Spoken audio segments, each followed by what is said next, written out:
अखेर आता अण्णासाहेब पाटील आर्थिक मागास विकास महामंडळाच्या लाभार्थ्यांना खात्यांमध्ये व्याज परताव्याची रक्कम जमा व्हायला सुरुवात झालेली आहे.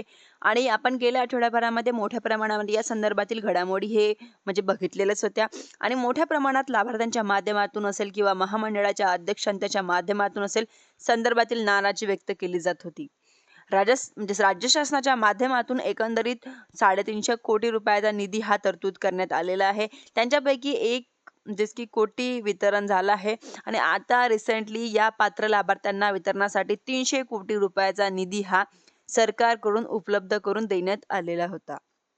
परंतु निधीची उपलब्धता झाल्यानंतर सुद्धा लाभार्थ्यांना प्रतीक्षा मात्र कायम होती. आणि याच पार्श्वभूमीवरती आता मोठ्या प्रमाणात यांच्या संदर्भातील घडामोडी घडल्या आहे की अखेर आता की महामंडळाच्या माध्यमातून पात्र झालेल्या लाभार्थ्यांच्या खात्यांमध्ये व्याज परताव्याची रक्कम वितरित करायला सुरुवात आलेली आहे. 300 कोटी रुपयाचा निधी उपलब्ध करून देण्यात आलेला आहे. त्यांच्यापैकी आता जवळपास 29 कोटी रुपयाचा निधी वितरित सुरू करण्यात आलेलं आहे. लाभार्थ्यांच्या खात्यांमध्ये व्याज परतावा यायला सुरुवात झालेली आहे. उर्वरित जे काही लाभार्थी ज्यांना होड लागलेले होते किंवा प्रशासकीय मान्यता वगैरे बाकी आहेत, अशा प्रकारच्या जे काही लाभार्थी तांत्रिक बाबी पूर्ण करून लाभार्थ्यांना व्याज परतावा सुद्धा तत्काळ यांच्या खात्यांमध्ये दिला जाणार असल्याची माहिती आता विभागाच्या माध्यमातून देण्यात आलेली आहे.